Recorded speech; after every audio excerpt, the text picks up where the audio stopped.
maanaam lépp lu jëm ci sàmmonteeg charte yi tënk métier tasum xibaar ñoom waa CORED ñoo koy caytu di ko càmbar di rappeler à l'ordre maanaam di gàgganti ñi nga xamante ni ñooy këru tasukaay xibaar yi démb. Wala boog démb la rot la ci ñu bari jot mais ñu ngi ko daté le 21 juillet 2026 ñoom nag dañu ñëw ci le traitement de l'affaire Fatou Bintou Gueye Fatou Bintou Gueye mooy doomu Mame Matar Gueye bi ñu jàpp fan yi di ko tudd ci mbiru jëfandikoo sinébar mbiru trafic de drogue njaay ak njëndum li nga xam ne mooy drogue waaye tamit di ko toppee mbiru acte contre nature ñu ne nag dañuy dellu fàttali ñi nga xamante ni ñooy taskatu xibaar yi la nga xam ni mooy mbir ma ak traitement bañ ca war a am. ñu ne nag ñu ngi woo mbooleem les professionnels des médias mbooleem ñuy yëngu ci barabu tasukaayu xibaar yi ñu am la nga xamante ni nii mooy jël am responsabilité waaye tamit ànd ak discernement maanaam def li nga xam ne mooy la part des choses ci li nga xamante ni mooy anam gi ñuy traité mbiru Fatou Bintou Gueye ñu ne ñoom waa CORED gis nañ ni kii di waajuram bu góor di nga xamante ni nii mooy Mame Matar Gueye di waajuru bu góor Fatou Bintou Gueye waruñu ko accuser kenn waru ko joxoñ baaraamu tuuma kenn itam waru ko duut baaraam ci ay jëf joo xamante ni nii wala jëf yoo xam ni doomam moo ko def ñu ne moom Matar Gueye gannaaw bañ ko ràññee ci li nga xam ne mooy xeexum la nga xam ne mooy sinébar xeex la nga xamante ni mooy njaayum sinébar ak jëfandikoo ko il est légitime que ce père soit mentionné ñu ne yoon la xëy na certes ñu tudd ko wala boog leeral ni moom mi nga xamante ni nii mooy moment bi ñuy relayer li nga xam ne mooy les faits mu ne waaye nag loolu noonu warul tax ñu joxoñ ko baaraam ni moom mooy responsable bi wala moom dafa am lu mu laale ci ay mbir yoo xamante nii doomam moo ko def te doomam boobilee di ab magub jëmm maanaam di ab majeur ñoom CORED ñu ne ñi ngi dellu di fàttali li nga xam ne mooy sañ-sañu nit ki la mu am ngir joxe xibaar mbaa di ko taataan loolu dafa war a sàmmonteeg la nga xamante nii mooy respecter vie privée nit ki maanaam lépp lu jëm ci wàllu dundam selon ni ko xamante nii moom la charte des journalistes du Sénégal charte yi nga xam ni moo tënk anam gi ñuy tasee xibaar fii ci Sénégal wax ñu ne en effet l'ascendance peut alimenter une stigmatisation sociale injustifiée ñu ne nag bëgg a faire référence ci ki nga xamante ni nii mooy nit ke fa mu cosaanoo wala kuy wujuram wala fa mu xeetoo loolu tax mën na indi ab beddi wante ci loo xamante nii kenn mënee su koo layal ñu ne ñoom waa CORED nag ñi ngi fàttali yenn ci ay poñ yi nga xamante nii mi ngi ci code de la presse charte yi tënk métier tasum xibaar ñu ne boo demee ci article 17 nee nañ le journaliste et le technicien des médias doivent respecter la vie privée des personnes boo demee ci article 17 ba dañ ne kii di taskatu xibaar beeg technicien bi dafa war a sàmmonteeg li nga xamante nii mooy mbiru nit ka lépp lu jëm ci dundam ak loo xam ni xëy na desu ko teg ci penc journaliste beeg technicien dafa war a sàmmonteeg loolu lee ñu ne article 18 ba ñëw tollanti ci dolli ci leneen ne le journaliste et les techniciens des médias doivent respecter la dignité humaine éviter toute allusion qui aurait un caractère discriminatoire et ou stigmatisant ñu ne ki nga xam ne mooy journaliste beeg taskatu xibaar bi nga xam ne mooy liggéey ci wàllu média dafa war a sàmmonteeg li nga xam ne mooy wormawu doomi aadama yi waaye tamit bañ a di wax wala di junj loo xamante nii xëy na mun naa jur beddi wala xëy na peut-être di jëm ci loo xamante nii xëy na dafay stigmatiser doomi aadama bi ñoom ñoo ko publier muy waa CORED donc bataaxal bi daal lii lañ ci mën a jàpp soxna Ramatulaay. Pape Samba ban jàngat ngay am ci communiqué bi nga xamante ne CORED fësal na ko. waaw gis nañ communiqué bi nga xamante ne CORED génnee nañ ko. man ma jàpp ni sax est-ce que bokkuma ak ñi CORED di waxal parce que gis naa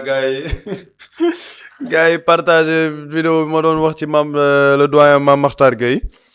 xam nga en soi CORED li ñu bind xam nga bu fekkee ni dans un contexte normal CORED li ñu bind c'est logique xam nga lu normal la loo xamante ni effectivement bu fekkee ni dañuy traiter l'information de Mame Makhtar Gueye gars yi waruñu accuser Mame Makhtar Gueye parce que doomam moom moo nekk en cause effectivement bu ñuy wax mën nañ def allusion effectivement kii doomu Mame Makhtar Gueye la mais bañ a tudd Mame Makhtar Gueye ci affaire drogue wala affaire lesbianisme ak yooyu loolu effectivement c'est la responsabilité d'un média moo tax ma ne foofu correct seen communiqué bi c'est logique mais est-ce que leur communiqué est crédible c'est ça la différence xam nga mën nga def communiqué bu logique boo xamante nit ki bu ko liiree danaan waa li nga wax nii de moom yenu na maanaa parce que effectivement c'est ce que la presse dit c'est ce que le code de la presse dit mais est-ce que c'est crédible ndax lan est-ce que yaa ngi koy def fépp fa nga ko war a defee c'est ça la grande question parce que man j'ai été très surpris hier de voir que CORED ndekete ñoom ñu ngi continuer ñoom di doxal seen liggéey daal le CORED est là man je pensais que CORED dañoo nekkoon vacances lan moo tax ma jàpp ni correct dañoo nekkoon vacances parce que ce qui vaut pour Mame Mactar Gueye mais vaut pour Ousmane Sonko. Mame Mactar Gueye dafa gën Ousmane Sonko daf ko ëpp mbooloo dafa ëpp ay nit yoo xamante ne bu ñu laalee Mame Mactar Gueye nit ñooñu ni mu leen di méttee dafa ëpp ñi topp Ousmane Sonko Ousmane Sonko est suivi par des milliers voire des millions de Sénégalais ay nit yu bëri dañ ko topp am cofeel ci moom Ousmane Sonko am na ay soxna ci biir kër gi am na njaboot ci biir dëkk bi Ousmane Sonko moom tey jii yaayam muy dund am na ay frères et sœurs yoo xam ne ñu ngi ci biir réew mi le cas de Ndiaga Seck lan la fi presse waxul Ousmane Sonko lan la fi presse waxul Ousmane Sonko gis nañ fi ay journaux yoo xamante ne ba ñuy traité le cas Ndiaga Seck ba ñuy def la une de leur journal photo mag Ousmane Sonko lañ def et pourtant Ndiaga Seck a des photos seul mais dañoo def photo yi mu bokk ak Ousmane Sonko dugal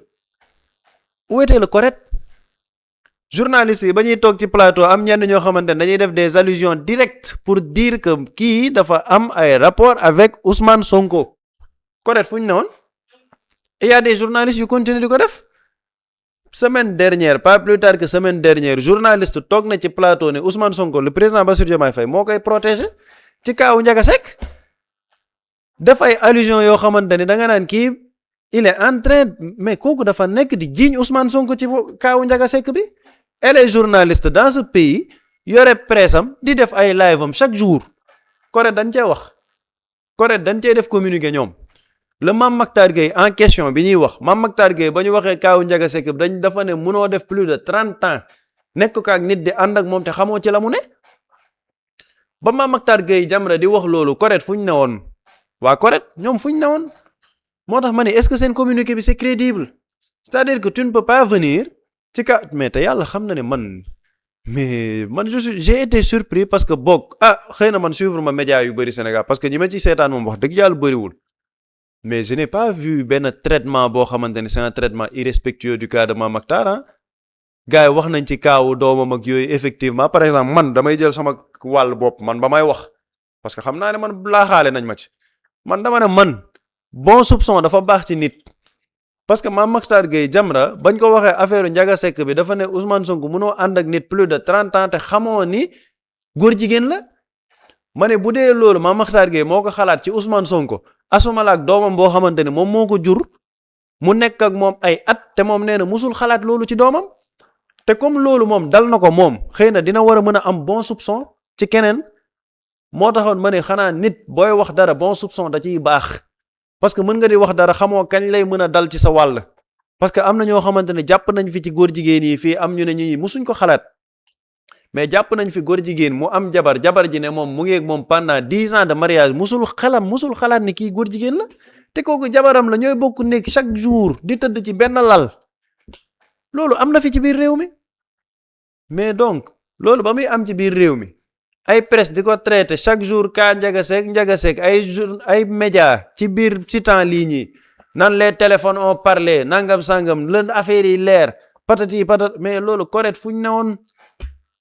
wala correct ñoom daa am ñu ñuy traité ak ñu ñu dul traité c'était le même cas pour le CNRA ba ñuy génnee seen communiqué di wax naan waaye ñu ngi artu ñenn ñi nga xamante ne ñu ngi lii dañu fi toogoon ne CNRA ndax dañuy monitorer ñëpp wala monitorer wuñ ñëpp. Parce qu'il y a une journaliste qui est dans ce pays qui dit tout ce qu'elle veut dans ce pays te dara du ko ci fekk boo xamante ne mais tout le monde sait ce qui se passe dans ce pays dañ leen di woo ci suuf na leen moytu leen li ngeen di wax parce que sinon les réseaux sociaux on sait ce qui se passe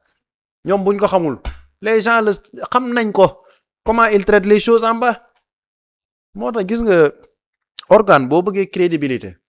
surtout nga ne yow organe de régulation nga wala nga nekk un tribunal des pairs il faut être équidistant c'est-à-dire que loolu moom moo lay may crédibilité de la même manière bi ngay xasee gars yi ne non ni ñuy traité Mame Mactar du yoon ba mu nekkee ci Ousmane Sonko fait la même chose ba mu nekkee ci Pape Cheikh Diallo fait la même chose parce que ñun on l'a dit ce sont des positions de principe ka Pape Cheikh Diallo As John ba mu dippee Sénégal qu'est-ce qu'on a dit sur ce plateau là dañu ne gars yi buñ koy traité buñ ci tudd seeni yaay buñ ci tudd seeni doom buñ ci tudd seeni mbokk parce que seen yoon newu ci waruñ leen ci boole parce que loolu seen vie privée la il faut parler de la personne en question mais seeni njaboot nañ leen épargner parce que li ñuy def ce n'est pas du professionnalisme mais les gens l'ont défendu ici wax nañ ko mais de la même manière qu'on veut que ni ñuy défendre ñooñu ki ne yow tu es un tribunal des pairs nga défendre ko ñëpp de la même manière liñ fi waxal Ousmane Sonko ci ka Ndiaga Seck waxaluñ tarafatal ay ne bi Mame Mactar Gueye Jamra waxaluñ ko tarfatal ay ni bi terewul da nga mosoo gis Corée ne def nañ communiqué et pourtant Ousmane Sonko man je ne manque pas de respect à Mame Makhtar Gueye je respecte énormément le doyen Mame Makhtar Gueye mais Ousmane Sonko en termes de légitimité dans ce pays moom bosom moo gën a graaw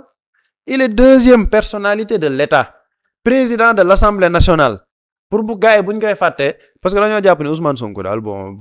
graawul quoi c'est la deuxième personnalité de l'État il représente une institution qu'on doit protéger et c'est les mêmes personnes qui nous disent qu'on doit protéger nos institutions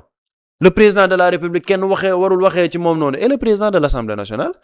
qui représente la deuxième institution du pays chaque jour ñu waxal lu nekk cette institution dara da cee fekk dara day am nit bu toog saaga fii tudd Sweet Beauté nangam sangam ñu yóbbu la amende la 75 000 bàyyi la nga ñibbi sa kër c'est au Sénégal que ça se passe benn Azoura mooy tourné wax lu mu wax gars yi ne ko ràpp pour 1 mois de prison voilà ce qui se passe dans ce pays doo dégg CNRA wax par rapport ak yenn médias yi doo ci dégg correct journaliste bi may wax nii elle est dans ce pays arrogante ba pare nullissime day wax lu ko neex suba ba ngoon dara du ko ci fekk où est le correct dans ça après nag bu ñu bëggee pondre ce genre de communiqué mooy li ma wax le communiqué peut être logique mais pas crédible et ce communiqué du correct il est logique très logique mais pas du tout crédible parce que fépp fañ ko war a defee wuñ ko et malheureusement mënoo monitorer nii média moo tax tout le temps on parle du secteur des médias faaw ñu xoolaat médias yi mais malheureusement bu fekkee ni en fait c'est à l'image du pays c'est à l'image du pays on a un pays boo xamante ne le ministre des forces armées il utilise son bureau du ministère des forces armées pour def ay ralliements politiques mais on est dans ce Sénégal là le général Birame Diop aujourd'hui qui est au niveau de la CEDEAO bureau mosoo xalaat ne dina fa dugal homme politique mosoo ko xalaat actuellement normalement ministre des forces armées sax dañ lay wax ni normalement loolu c'est un ministère boo xamante ne c'est à part du politique du dara loolu moom c'est un ministère très sérieux mais ce ministre aujourd'hui il reçoit des hommes politiques ci biir foofu parce que lan dañuy rallier la coalition Diomaye président le ministre des forces armées on est dans ce Sénégal là Sénégal boobu la ñu nekk mais si c'est ce qui se passe au niveau du gouvernement benn ministre day génn wax sur une question sérieuse comme la dette beneen ministre ne ko li nga wax sa waxu bopp la tous les secteurs sont à l'image du pays la presse est à l'image du pays le football est à l'image du pays l'artisanat est à l'image du pays lépp c'est à l'image de comment est géré notre pays moo tax Sénégal moom jamono ji dem maa ngi gis gars yi may tooñ Ria Saliou dugal vidéo bi ne Pape Samba yan expression lay gën a utiliser buy def plateau gars yi ne non comme ni ko Buri waxee on est mal barré mais effectivement on continuera de le dire effectivement dans ce pays on est mal barré parce que malheureusement il n'y a aucune régulation te lii moo nekk di xew Sénégal et c'est très triste. réew mi bopp lay doxee Buri. waaw xam nga parfois pour man gis nga ce genre de communiqué ak après polémique yi muy suscité dafa war a pousser waat conseil bi nga xamante ni mooy correct gën a revoiraat li nga xamante ni mooy doxalin wek seen posture parce que Pape Samba dafa souligner benn mbir muy da ngay jël cas yi nga comparer déjà pour rester ci les mêmes dossiers Mame Makhtar Gueye il représente pas une parce que Ousmane Sonko boo jëlee avec le cas Ndiaga Seck Ousmane benn journal dafa jël par exemple à la une loo xam ni ça n'a rien à voir ak Sonko mu jël benn photo moom Ndiaga Seck def ko à la une bind ci lu ko neex amaat na beneen journal Tribune ñoom bi ñu xëyee le lendemain ñoom lañ jël automatiquement ils ont essayé de faire rapprochement et du ñu yem rek ci unité da ngay gis dans les journaux dañuy jël ay chroniqueurs yi chaque fois ñu ne waaye munoo ànd ak comme les mêmes éléments da nga munoo ànd ak nit nangami at te xamoo ni góor jigéen la te pourtant bi ñuy wax loolu yëpp Ousmane Sonko était premier ministre il est le patron de l'administration il était le patron de la primature ci loo xam ne yoonam nekku ci benn waay moo dugg ci mbiru ngóor jigéenam ñu ñëw ne faute automatiquement dañuy def li nga xamante ni mooy rapprochement bi. wala fan yi seen sortie yëpp c'est pour défendre Mame Makhtar Gueye. bizarrement les mêmes personnes. da ngay gis man gis naa ci am na kenn kuñ ci vaar. su ma juumul benn activiste. jaru sax tudd turam parce que. non jaru ko de. bon c'est un moins que rien. dama gis benn postam. ñu wane benn vidéo bi xam fa laa gis bi muy njëkk a wax ni. Ousmane Sonko mënul ànd ak Ndiaga Seck nangami at te xamul woon ni góor jigéen la. ñu génneewaat beneen vidéo récemment bërki démb mu ne nit mun nga nekk ak sa doom doo xam li mu doon quelle hypocrisie. wallaay. Voilà ces gens hein. Et malheureusement ce sont ces gens ñooy toog ci télé yi nekk des chroniqueurs ce sont ces gens ñooy wër dans les chaînes YouTube nekk ay chroniqueurs et correct doo dégg correct pipé moom. C'est des gens qui ne disent pas la vérité. C'est des gens qui passent à longueur de journée di wax di wax lu dul dëgg di dajale. Et malheureusement doo dégg correct donc correct daal day bàyyi ba ñu laal kenn rek soit jàpp nañ ni kenn xamul pour quelle raison. ñu essayer et surtout que benn camp. En fait da ngay gis ni parfois sax c'est politique. Parce que quand Mame Matar Gueye ñan ñoo ko gën a suscité mooy c'est des militants ou bien des sympathisants de Pastef te bi nit ñi di wax Mame Matar Gueye waxuñu Mame Matar Gueye de Pape Samba mi ngi wax keroog nulle part waxuñ ni Mame Matar Gueye li gis nga doom fii ku fi yor sa doom mu màgg yaru ñun dañ ko fi wax keroog bi ñu ko fiy traité yàlla moo la suturaal mais du sa ndam am na ay wajur yoo xam ne daj nañ lu nekk seeni doom di nga gis koo xam ne mi ngi ci safaat nga dem seen kër bu la nee kii diw ak diw ñooy wajuram doo ko gëm te boo seetee ay wajuram yàquñ ko de yar nañ ko def nañ ci moom la ñu waroon def ci moom mais nag kër day jël wàllam mbedd jël wàllam donc kenn waxul ni nit ki jël na benn yoon rek wajuram moom mooy responsable noonu loolu foog nga ñàkk xam àdduna loolu foog nga ñàkk xam àdduna pour ndëngate yi doom di jël nga jël ko bu ko teg ci kaw wajur yi def nañ lu ñu mën. Et pourtant la plupart des commentaires ñu ci bëri dañ koo ñeewantal sax. dañ ko ñeewantal man barki yàlla man wax dëgg yàlla Mame Matar Gueye je vous jure dama ko ñeewantal. yàlla xam na ni. kenn yéene ko parce que rafetul quoi. nga nekk di xeex te yàlla xam na ni yu ci bari xeex na ko. xeex na ko ci xeex sinébar. ci xeex mbiru góor jigéen lu ne def na ko. yàlla xam na ni soo yenn xeex yi koy tagge moom ngay tagge. c'est ça ñu ci bari problème day am ñu woo ko donc loolu. kenn mënu ko nier te loolu kenn du ko dindi. même bu dee divergence mun na mais xam nga lan la nit ñi doon wax bu ñu doon tudd Mame Matar Gueye mooy moom Sonko dafa ñëw ak Ndiaga Seck dañu ko tudd ci mbiru góor jigéen. automatiquement ay nit bëgg a def rapprochement bi. te ay politiciens ñoo ko def ak ay médias mensonges moom Mame Matar Gueye ñëw dugg ci coow loolu di utiliser les mêmes éléments de langage nit ñi ne ko pourtant bi sa doom defee lii tey àdduna daf laa yey. gi nga suñu borom day jàng gi nga suñu borom nattu yi sax suñu borom mën na la jàngal. bien sûr maanaam dañ ko ne suñu borom. daf la jàngal Mame Matar Gueye. suñu maam wala suñu papa. que ëllëg buñ tuddaatee diw ci benn mbir. bu ci tudd yaayam. bu ci tudd papaam bu ci tudd xaritam. rafetal njort. ndax nit a lëndëm. nit dafa lëndëm. du añ du reer de. koo xam ne bokkoo leen fi ngeen di fanaan. parfois ngeen gi dem ba nekk ay muskalaf bu ci xëyee jaar nga jaar ne. nga bëgg a contrôler moom li muy def ka gën a jege kay léegi nit ñi ne ko ka gën a jege mi ngi nii sa doom yaa am responsabilité ci moom xale bu ndaw. loolu la nit ñi di wax mais waxuñu Mame Matar Gueye jëmm ji nit ki. et pour man jàngat bi xam la lañ ci war a jàng donc xam nga kon correct moom sortie bi correct génn correct man dama jàpp ni seen communiqué bi c'est politique. c'est-à-dire que yow bu nit ñi defee rapprochement benn góor jigéen ak Sonko yéen du ngeen wax. maanaam lu naqari Sonko neex nañu ak ay militants am lu leen naqari neex nañu ok mais bu fekkee ñoom nag seeni militants ak seeni kii ñooy rappeler nit ñi nag. di leen delloos ne leen kaay yaa doon wax lii gis nga lii la yàlla woon yàlla de jàngal na la fii ni amal rafet njort ci nit. lii de la yàlla jàngal nit ñi di ko fàttali nga ne déedéet lu tax ngeen koy wax génne communiqué tu fais de la politique pour man c'est un communiqué politique. parce que benn camp ak c'est ça gi nga Sénégal man de jëm naa essayer Pastef par exemple ñoom lan lañ def gars yi. parce que da ngay gis ni le combat de Pastef yemu rek ci politique yemu rek ci des organes mais da ngay gis ni des organisations apolitiques ñoom da ngay leen di gis leurs activités wala leur démarche même sax c'est politique. yow quand il concerne benn camp rek yow ok da ngeen di jógandoo yéen ñëpp di dóorandoo. il faut être sérieux man pour man li ñu war a def chaque jour bu dee dañuy monétaire rek. y a beaucoup de choses à dire. y a beaucoup de choses à dire ay nit ñi ngi fii di kenn xamul ay chroniqueurs lañ kenn xamul fu ñu jógee. ku dem taxawaalu ba perte benn télé am na benn télé boo xam ne ñoom ku taxawaalu ba perte. ñoom ñoo lay jël def la chroniqueur. télé bi jarul defa promo. kër doo fi la leen di woowee. ñoom ku taxawaalu ba perte ñoom ñoo lay jël def la chroniqueur. amoo xam-xam. amoo vécu amoo culture. éthique nawloo wuñ la métier bi nga nekk.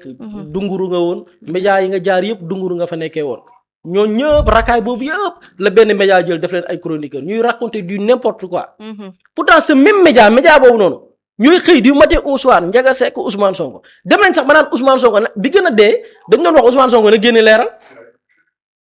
gars yi dem nañ ba activer benn campagne naan Ousmane Sonko na leeral Ousmane lu yoonam ci Ndiaga Seck ba muy leeral. et pourtant ñoom am nañ cas te ils ont essayé de défendre ce cas. exactement yow da ngay gis yow seen média am na góor jigéen. nit ñi rafet ci njort parce que ngay xëy di liggéey ak nit. mu nekk góor jigéen xamoo ci dara. est-ce que dégg nga nit ñi ne ñoom seen média yi ay média góor jigéen lañ. parce que nit ki ngay liggéeyal xamoo ko sa collègue. xëy ngeen daje bureau bu xëy ku ne jaar sa yoon. nit ñi pointel te bu daa seen média am na nga dem góor jigéen. ku gaar. bu gën a bon ñu koy fay. pourtant nit ñi defuñu rapprochement. nga dem beneen télé également mbirum góor jigéen ka nga fa njëkk a soulever sax dañ ko dàq toroxal ko. l'avenir jox raison kooku ñu dàqoon toroxal ko est-ce que dégg nga nit ñi ne télé bi li tax ñu dàq diw parce que diw la mu nekkoon góor jigéen nekk fa nit ñi dañu am rafet njort ne ay patron xëy na peut-être sax yëguñu ko. mais tey quand il s'agit de cas Ndiaga Seck ngeen bëgg a def ba pare naan diw na génn leeral. en fait yabaate la yabaate te yooyu yëpp doo ci dégg correct yabaate mënul weesu lool des médias am góor jigéen déggoo kenn ku ne buggaan na leeral te am kenn ku nekkoon des médias ku ne waa ji bu amoon kenn koo xam ne moom la gën a saafonteel sax buggaan la déggoo kenn ku ne buggaan la parce que xam nga lan moo tax buggaan yoonam nekku ci vraiment xëy na mën na def li muy def te buggaan yoonam nekku ci peut-être sax mën na bañ a yëg ci li mu nekk GFM am góor jigéen. déggoo kenn ku ne Youssou Ndour na génn wax parce que Youssou Ndour yoonam nekku ci. koo xam ne nee nañ day toog lu yàgg du dëgg tànkam ci biir télé ba kooku ka fay xëy di def yi fi lu ko du ci yoonam nekku ci. léegi nag ngeen nangul ko ñëw ñëpp nag tànn benn nit ne moom par force dafa war a leer. yabaate googu ay média nekkee yow doo ci dégg correct bu àddu ci. c'est-à-dire que lii ñu nekk di def dañuy décrédibiliser seen bopp. pour man il faut que organes yi gën a sérieux. il faut que organes yi bu ñu bëggee faire l'unanimité parce que li njëkk ci organe pour que mu am tey mën a boole njaboote ñëpp. mooy ñamu njaboote gis di ñoom de ci seen liggéey ànduñu ceeg xaaj ak seen. ànduñu ceeg parparloo. loolu nag bu fekkee amatul nag ñu gis ni parfois les positions diw bu ñu waa Kambé bu ñu waxee dara rek ngeen jël ko def un long communiqué mais bu dee nag ñeneen ñi nga xamante nii leneen la ñuy def seen yoon nekku ci da ngeen di fermer les yeux. et malheureusement fii lay mujj. En plus, il faut se demander, ce communiqué s'adresse à qui exactement? C'est aux militants ou bien aux journalistes? Parce que bon répertorié, presse, tu vois, mais exactement, c'est ça quoi. Parce que militants, ils sont militants, ils sont voilà, peut-être médias, peut-être est-ce qu'on va Pape Samba. Pape Samba, te pourtant li Pape Samba li gars yi wax dafa leer. Mame Matar Gueye doomam li muy def yoonam mën na ko bañ a yëg. Oui, mën na ko bañ a yëg. Sénégal dañuy wax naan diw yàllaa ko yar c'est-à-dire que fii ku fi sa jaboot baax. mën na nekk sa njàmbaar de mais yàlla dimbali na la ci. parce que jamono tëradi na. trop amoo ay doom jàpp leen tëj leen ci kër mënul nekk da leen di bàyyi ñu génn dem xam àdduna. ci xam àdduna boobu noonu nag lu ne mën na leen cee dal. lu ne mën na leen këf ñu ci bari dugg na ci mbon influence moo leen ci dugal influence. te boo demee seen kër ay wajur yu baax nga fay fekk. te ñu ñuy tudd nii ci mbiru góor jigéen te ñu jàpp leen. yàlla xam ne ñu ci bari boo demee seen i wajur yu baax la ñu am. wajur yi def na ñu Sénégal ay wajur yu baax la ñu am. peut-être suñu génération yi ñoo dëng rek. mais wajur yu baax la ñu am. donc wajur yi seen yoon nekk ci mais xam nga lan la ñu wax. dañ ne Mame Matar Gueye beneen yoon. buñ tuddee nit ci mbirum góor jigéen rafetal njort ca waa këram. rafetal njort ci ay wajuram rafetal njort ci ay xaritam. surtout parce que da nga toogoon fii bëgg a créer rapprochement suñu borom tegal la. suñu borom noonu lay def. l'islam sax bi muy wàcc gis nga l'islam bi muy wàcc. yu bari yu doon wàcc ci ay aaya situation day am rek aaya wàcc. maanaam ci situation bi suñu borom day wàccee aaya pour joxe ci misaal. jàngale ci pour que ëllëg nit ñi bañ ci juum. kaawu Mame Matar Gueye bi noonu rek la demee. dafa toog am une posture rek suñu borom mel ni ko wàccee aaya. aaya bi nag mooy nattu bi ko suñu borom teg ci njabootam. da ko jàng ci nit ñi loolu la ñuy wax kan moo fi def rapprochement. donc dañ bàyyi tappale yi te sérieux un peu. kenn c'est ça quoi. doy na waar en tout cas doy na waar daal Pape Sam bu dee yow amoo loo yokk. Muslay Immo Sénégal moo ñëw taxawu leen indi ay saafara ci jafe-jafe yi ngeen di dund ci wàllum immobilier yow mi bëgg a jënd terrain yow mi bëgg a jënd kër wala tabax jokkool ak Muslay Immo da nga am sa kër bëgg ku la ko terrasseel wala nga am sa tool bëgg ku la ko lotiseel defal la ko ay terrain Muslay Immo daf leen koy jàppandil gunge leen ci anam gu mucc ayib ku am sa kër itam te nekkoo ci biir réew mi bëgg ku la ko toppatool gérer la ko Muslay Immo moo ci gën a gaaw gën ci wóor yow mi bëgg a defaraat sa kër wala nga bëgg a toxu te bëgg ku la ko nettoyer ba sax nga bëgg a defar plan architecte plan béton armé wala nga soxla ay conseil ci wàllum immobilier contactel Muslay Immo Sénégal ci 77 887 25 13 77 887 25 13 man ngeen itam abonné ci seen YouTube bi di Muslay Immo Sénégal ngir yeneen i xibaar ak Muslay Immo Sénégal jaaxle jeex na ci wàllum dëkkuwaay. Quand l'immobilier devient une évidence, contactez-nous.